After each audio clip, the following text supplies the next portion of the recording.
पंजाब की वज़ीर इत्तलात साहिबा अज़मा बुखारी साहिबा, मुझे बड़े अफसोस के साथ कहना पड़ा है, आज उन्होंने एक बयान दिया।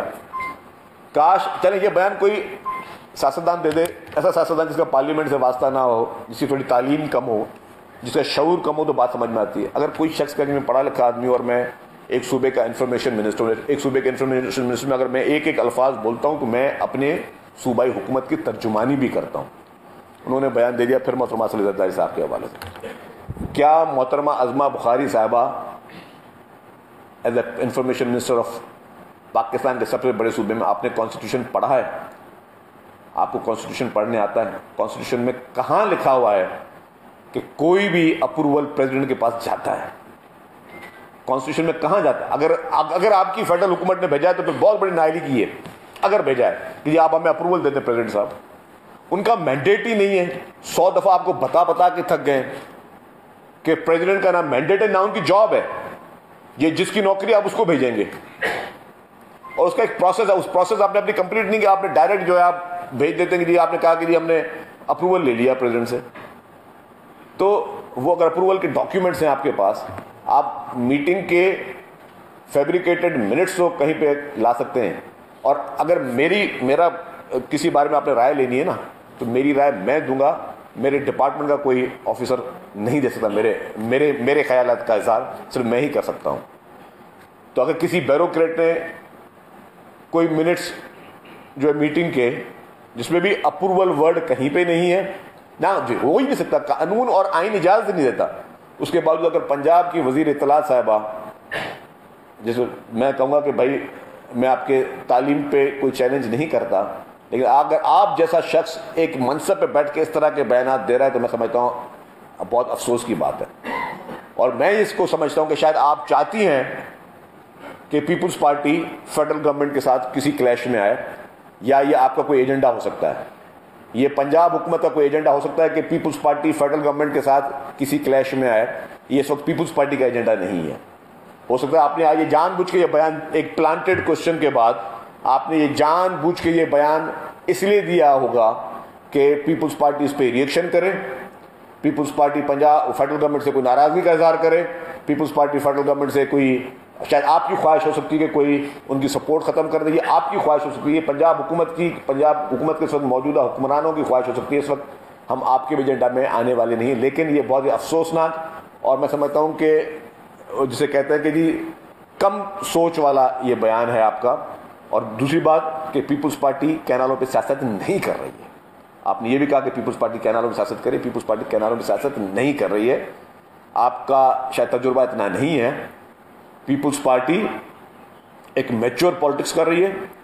पीपुल्स पार्टी अपने उसूलों पे किसी किस्म की सौदेबाजी नहीं कर रही है।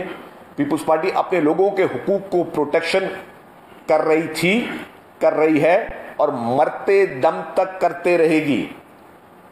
हम किसी भी, अगर आप इसको सियासत समझते हैं, वहां लोगों के जीने मरने का ये पानी है। लोगों की एक पूरी कौम यहां रहती है। यहां पे 7 करोड़ लोग सिंध में बसते हैं। उन लोगों के पीने की पानी है, उनका ऑक्सीजन है। ये वो अपने ऑक्सीजन की बात कर रहे हैं, आप उसको सियासत कह रही हैं कि हम सियासत कर रहे हैं? 7 करोड़ लोग, लाखों मवेशी, लोगों की ज़रात, लोगों की मईशत, वो सारी इसी पानी पे डिपेंड करे। आप इसको सियासत कह रहे हैं कि हम सियासत कर रहे हैं इस पर?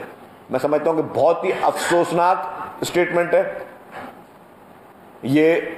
मैं समझता हूं कि कोई अक्लमंद और समझदार आदमी इस तरह के फ्लोटिंग स्टेटमेंट नहीं देता। आप हर वक्त एक ही फ्रेम ऑफ माइंड में स्टेटमेंट नहीं दिया करें।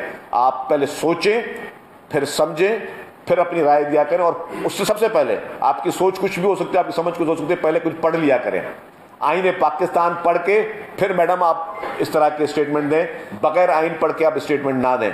और अगर आपके कोई इश्यूज हैं फेडरल गवर्नमेंट के साथ, तो मेहरबानी करके वो अपने घर पे सेटल करें। उनको किसी इस तरह से आपके सामने ना लेके आए कि जो है उससे कोई कन्फ्यूजन पैदा हो। तीसरी बात, अभी मुझे पता चला कि जी खैबर पख्तूनख्वा के भी स्पोक्स पर्सन ने चेयरमैन बिलावल भुट्टो ज़रदारी साहब के स्टेटमेंट पे जो उन्होंने टेररिज्म के खिलाफ दी है उस पर क्रिटिसाइज़ किया है। तो मैं उनके लिए भी अर्ज़ करता चलूँ, बैरिस्टर सैफ साहब के लिए, चेयरमैन साहब ने जो जो बातें की हैं वो हकीकत पर मुबनी हैं इस वक्त आपका फोकस खैबर पख्तूनख्वा का लॉ एंड ऑर्डर पे होना चाहिए। जिस तरीके से आपके अपने वजीर आला साहब अपने हलके में नहीं जा सकते, जिस तरीके से शाम को 5-6 बजे के बाद पुलिसिंग नहीं कर सकती, जिस तरीके से जो इस वक्त वहाँ लॉ एंड ऑर्डर की सिचुएशन है, जिस तरीके से टेररिज्म वहाँ पे फल फूल रहा है, तो इसकी जिम्मेदार कोई और नहीं पाकिस्तान तहरीक इंसाफ की लीडरशिप है। और उसमें वजह भी बता दूं कि आप ही वो लोग थे जिन्होंने उन मदरसों को फंडिंग की जिन मदरसों के जरिए जो है वो दहशतगर्दी को फैलाया गया। आप ही लोगों ने, पाकिस्तान तहरीक इंसाफ ने ही और उसकी लीडरशिप ने ही उस वक्त कहते रहे कि तालिबान के दफातर यहाँ पे खोले जाएं, तालिबान के दफातर पाकिस्तान में खोले जाए, तालिबान को नुमाइंदगी मिलनी चाहिए, उनसे बातचीत करें, तालिबान के साथ आप फ्रेंडली हों। और तभी ये हुआ कि कभी भी दहशतगर्दी के वाक़यात पीपल्स पार्टी की लीडरशिप पर तो होते रहे, लेकिन पाकिस्तान तहरीक इंसाफ, अल्लाह उनको, अभी भी मेरी दुआ है कि अल्लाह ताला उनको तमाम इस तरह के वाक़यात से बचा के रखे, अल्लाह उनको अपने हिफ्ज़ो अमान में रखे। लेकिन आप तो उनके साथ फ्रेंडली करके, और हमें आप लोगों ने हमेशा निशाना बनवाया, हमारे वर्करों को निशाना बनाया। हमारी कायद मोहतरमा बेनज़ीर भुट्टो साहबा ने शहादत दी। हमारे 18 अक्टूबर को जिस तरीके से कराची में सैकड़ों कारकुनों ने जामे शहादत नोट की, जिस तरीके से इस्लामाबाद में वकला तहरीक में हमारे कैंपों पर बॉम्ब ब्लास्ट हुए, तो पीपल्स पार्टी तो इन सारी चीज़ों का निशाना रहती रही है। अवामी नेशनल पार्टी भी इस तरह की दहशतगर्दी के वाक़यात का निशाना बनती रही, लेकिन आपकी जो पार्टियां थी वो बैकडोर पे उन टेररिज्म और टेररिस्टों के साथ जो हैं आप हमेशा बहुत फ्रेंडली रहे, जिसकी वजह से आपने सारे इशूज़ किए। तो ये 4-5 इशूज़ थे जिसमें मैंने कहा कि बात करूँ। पहले अकरम साहब करना फिर बुखारी साहिबा का जो हालिया बयान है, इसके अलावा तवातुर के साथ वज़ीर की तरफ से जो बयानात आए हैं, उससे पाकिस्तान पीपल्स पार्टी की जो पोजीशन है सिंध में खासतौर पर उसको मुतनाज़ा बनाने की उन्होंने कोशिश की है। पीपल्स पार्टी ने कालाबाग डैम के हवाले से जो तहरीक चलाई, उसमें उसका दो टोक, एक मतमली वाज़ेह एक मतमली थी और रोड मैप भी एक था कि हमें क्या क्या करना है, कहाँ तक जाना है। सिंध के अवाम शायद चाहते हैं कि पीपल्स पार्टी अपना रोड मैप दे और वाज़ेह मतलब जो मतमली है वो वाज़ेह हिकमत अमली दे। तो पीपल्स पार्टी क्यों अब तक हिकमत अमली का ऐलान नहीं कर रही? नहीं, पीपल्स पार्टी ने अपनी हिकमत अमली बड़ी क्लियर कर दी है। कल अगर आप चेयरमैन साहब का बयान आप गौर से सुनते, उन्होंने बिल्कुल क्लियर कहा कि मैं अपने अवाम के साथ खड़ा हूँ, मैं शहबाज शरीफ साहब के साथ खड़ा नहीं हूँ। जब उन्होंने ये बात कह दी तो साफ क्लियर बात। ये देखें ना, कोई भी बात मनवाने का तरीका होता है। आप उनके साथ बैठ, उनको पता है सबको कि जी ज़ाहिर डेफिनेटली सपोर्ट जो है पीपल्स पार्टी के बगैर नहीं चल सकती गवर्नमेंट। तो बेहतर है कि हम उनको बैठ के बोलें जी पहले हमारे इस मसले को हल करो।